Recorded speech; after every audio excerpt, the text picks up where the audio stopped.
Praise the lord. మన దేవాతి దేవుడైన ప్రభువైన యేసుక్రీస్తు నామములో అందరికీ ఈ ఉదయకాల సమయంలో శుభాభివందనములు తెలియజేస్తున్నాను. ఈ దినం దేవుడు మనకిచ్చినటువంటి వాగ్దానము అది 5వ కీర్తన 11వ లేఖనాన్ని మనం చదువుకుందాం. చూడండి, అది దావీదు రాసినటువంటి కీర్తన. నిన్ను ఆశ్రయించు వారందరూ సంతోషించుదురు. దావీదు గారు అంటున్నారు, ప్రభువును ఎవరైతే ఆశ్రయిస్తారో వాళ్ళందరూ కూడా దేవునిలో ఎంతో సంతోషంగా ఉంటారంట. మరి అట్టి ప్రభువుల వారిని మనము ఆశ్రయించే వారిలో ఉన్నామా? ఒక్కసారి మనల్ని మనం ఆత్మ పరిశీలన చేసుకోవాలి.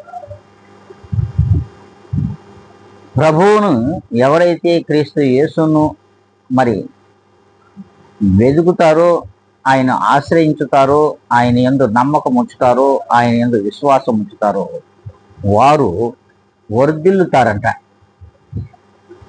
మరి మనం ఆ వర్ధిల్లో వారిలో ఉన్నామా? ఒక్కసారి ప్రియమైన విశ్వాసులారా ఒక్కసారి ఆలోచించాలి. ఏ దినము నుండి అయినా సరే ప్రభువులో మనం వర్ధిల్లాలి, ప్రభువు యొక్క ఆశ్రయము మనం కావాలి, ఆయన్ని ఆశ్రయిస్తే మనకు మేలే జరుగుతుంది అని ఇప్పుడైనా సరే మనం అందరము కూడా అనుకున్నట్లయితే అందరం కూడా తలలో ఉంచుకుందాము, కళ్ళు మూసుకుందాము, దేవునిలో ప్రార్థనలో ఏకీపిద్దాం. పరిశుద్ధాత్మ దేవుడా, సత్య సంపూర్ణుడమైన మా తండ్రి, నీ పాదములకు వందనములు, కృతజ్ఞత చెల్లించుకుంటాం. ప్రభా, మరొక నూతనమైన దినము చూడడానికి మాకు నీవిచ్చిన అర్హతను బట్టి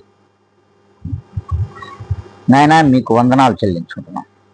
ప్రభా, ఈ దినమున ఈ యొక్క వాగ్దానమును వింటున్నటువంటి ప్రతి ఒక్కరిని కూడా మీ కృపలో కనికరించి ప్రతి ఒక్కరూ కూడా ప్రభా మిమ్మల్ని ఆశ్రయించేవారుగా నాయనా నీవు ఇదిగో నీ వారిగా నీవు బలపరుచుకోమని బ్రతిమలు అడుకుంటూ మరి ప్రభా నన్ను నేను మిక్కిలిగా తగ్గించుకొని క్రీస్తు యేసు యొక్క గొప్ప ఘనమైనటువంటి నామములో అడిగి వేడుకొని ప్రార్థిస్తున్నాను మా తండ్రి.